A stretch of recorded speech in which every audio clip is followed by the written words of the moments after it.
Make sure everything works. Okay. Yes, okay, awesome. Hi, guys. Thank you so much for having me. My name is Sofia Garcia. I am the founder and director of ArtX Code. We are a generative art house supporting the contemporary algorithmic art community since 2018.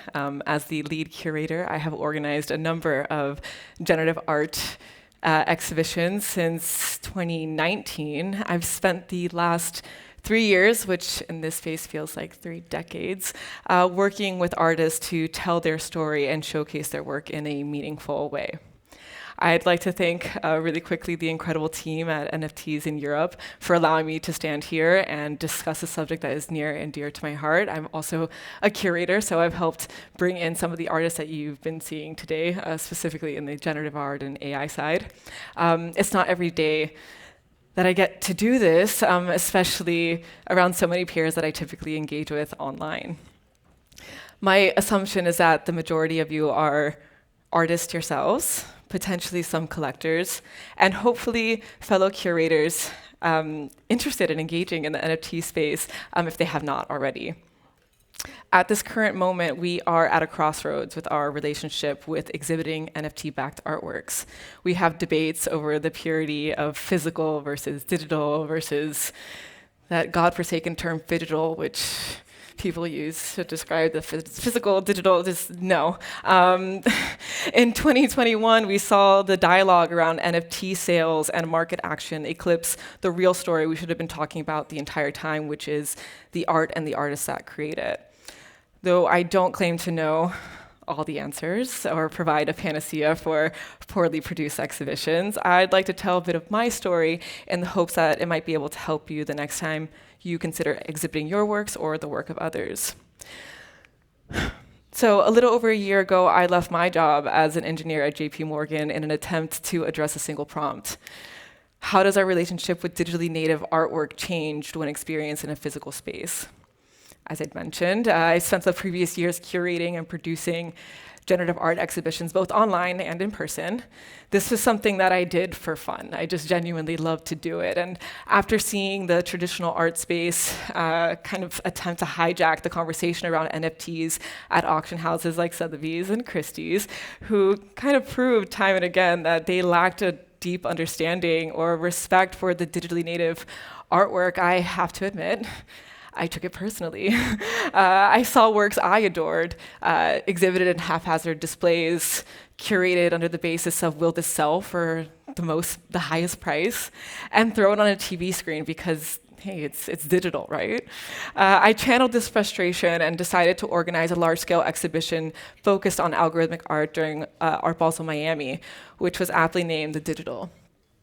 So this exhibition was my attempt to translate the beautiful, culturally rich digital ecosystem we engaged with into the real, physical world that seemed confused and somewhat dismissive about what we were doing. Not somewhat, very dismissive about what we were doing. The Digital explored these questions by presenting a series of art prints, digital frames, projections of algorithmic art. Every piece was made up of lines of code and to this day live on the Ethereum blockchain. By bringing NFTs into our physical world, this exhibition sought to contextualize on-chain generative art as a formative movement within our contemporary art culture and the crypto art culture at large. So I'm going to walk through a loose framework, the key findings and prompts I asked myself as I went along with this crusade. I think it's important to underline the role of the curator. I view a curator as a steward. A steward is someone who is set to manage someone's property, take a look over that. And in this case, it's the artist's property, and as a whole, the property of our community, of our culture. The museum curator, the gallery curator, the independent curator are all carefully crafted combinations of artworks, research, visuals to inform mass audiences about specific and unique knowledge and histories. Which brings me to the most important part, the art of storytelling. So as a curator, it is my job to know your story so I can tell it. Without that, it's extremely hard. And knowing your story helps me know Does this exhibition make sense in the digital, in the physical world, perhaps even both? As an artist, it's thinking through the life cycle of your work. For the majority of digital artists engaging with NFTs, they consider the life cycle of their work complete once the work has been minted and acquired. And though there are edge cases in which that is appropriate, it is no longer enough to create a visual work and just rush to mint it. What you're doing is important. When you mint an artwork, you are registering it on a global database for the world to see. Document it.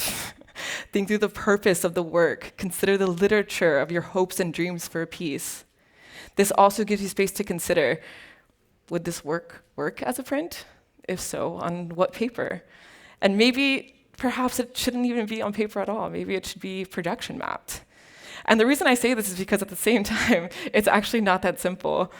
The NFT ecosystem has provided a new complexity to curation and exhibition design when it comes to presenting the artworks because the work is ephemeral in nature.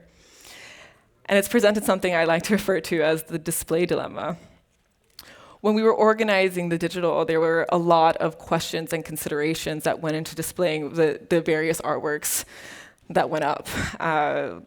And one prime example was Casey Rias's Century.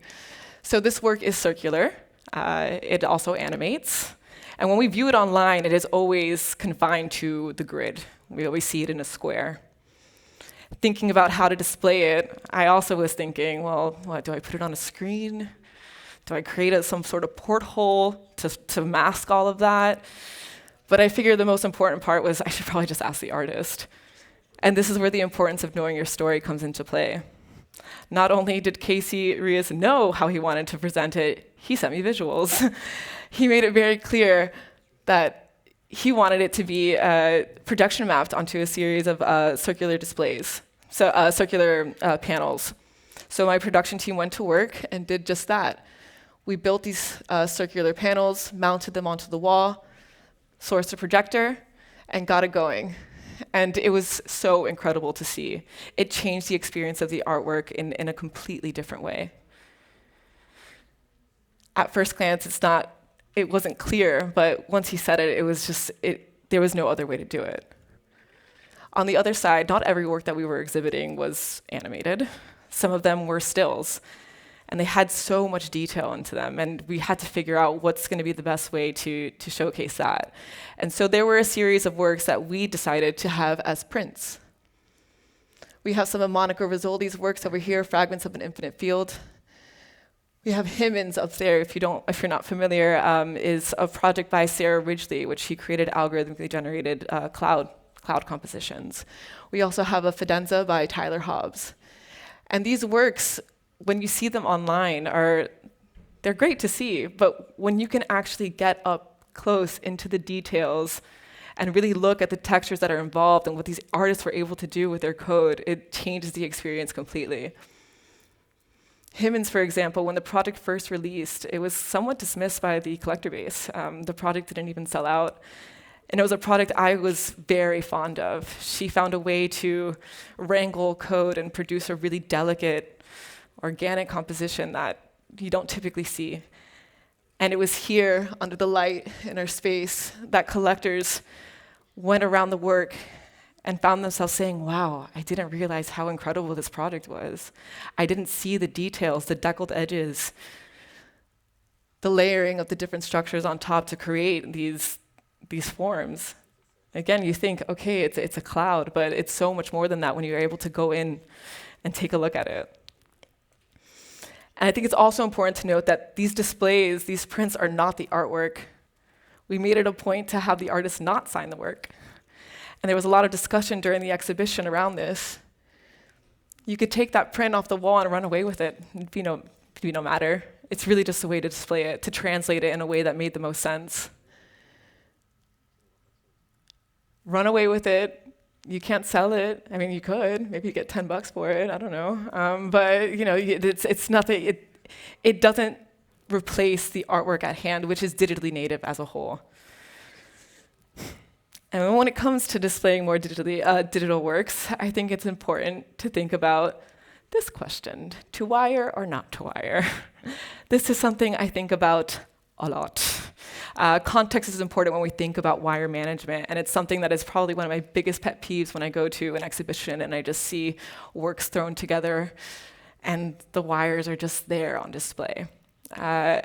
It's important, though, because there are times where the wire is part of the object. It is part of the work, and it is important into understanding the context of what the artist is trying to create. In these instances, these works are not the same works without the wires. They are here for a very specific reason. But in the generative art space as a whole, and this is again a broad generalization, for the most part, the artwork is the art, the visuals itself, and they need space to live and breathe. So when we went about doing this, and we had a lot of works that were square, we had to make a decision. What were we going to do? And so we actually had to work with a manufacturer in Taiwan to order a number of square screens. Our production team, bless their hearts, also built custom frames, wood frames, to go to be popped on top of them. We also made the conscious decision while we were building out this exhibition to make the walls out of canvas. They were hollow, so we could actually snake through all of the wires and keep them hidden. It is important to honor the illusion here that these works live in their own space. Also, this work here, the colorful grid here, is a project called Color Study by Jeff Davis. And this is the other important moment where he said very clearly this work should not be printed. This is a digital artwork. The purpose of this art piece was to study digital colors and how they react with each other. So to show that work as a print did it no justice.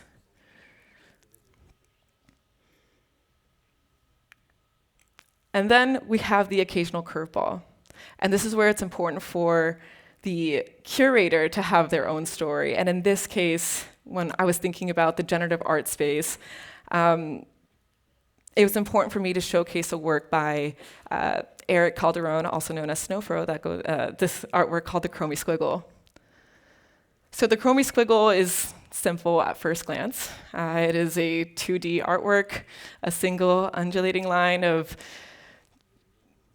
colors, just gradient colors, bright colors, different, and this is a rainbow. This is a very specific one, I think hyperbold. But what it signifies is a lot more than that. The Chromie Squiggle is a symbol for the current generative art space that we know and love today. It is because of Eric and what he did with art blocks that really allowed this renaissance to happen for a collector base, the artist base, and everyone come together around this idea of code as art. And so for me, it was really important to treat this like the cultural artifact I thought it was. And to me, it wasn't enough to just show it as a 2D image. I wanted it to feel like a cultural artifact.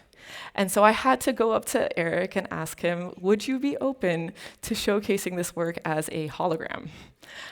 He thought that was a little crazy at first, but ultimately he decided he was into it. We worked with the 3D artist, we got it made. He worked very closely with them to make sure that it was a proper translation of his work. And when you look at, if you go to a museum, you see these ancient artifacts and you're able to walk around them and experience them and feel like you are part of that story, it just changes so much. And one of the coolest things about this was when people came into the exhibition and they ran to this like a bug to light, minus the imminent death and the zaps. They were just very happy to see it. Pictures of this were shared all over the internet, Twitter like crazy. Everyone's so excited to see the squiggle represented and honored in the way they felt was just. And in this case, I think it's important to experiment. There is no right answer, and this is where the stories come to play, and the collaboration between curators and artists is most important. As a whole, I feel like I walked through this pretty fast. I had practiced this a lot, and it was kind of long, but I guess I can skip through a few things. But I think the key points that I want you guys to take home is to hone in on your story, really consider your displays. Wire management is important, and please experiment, experiment, experiment. Thank you.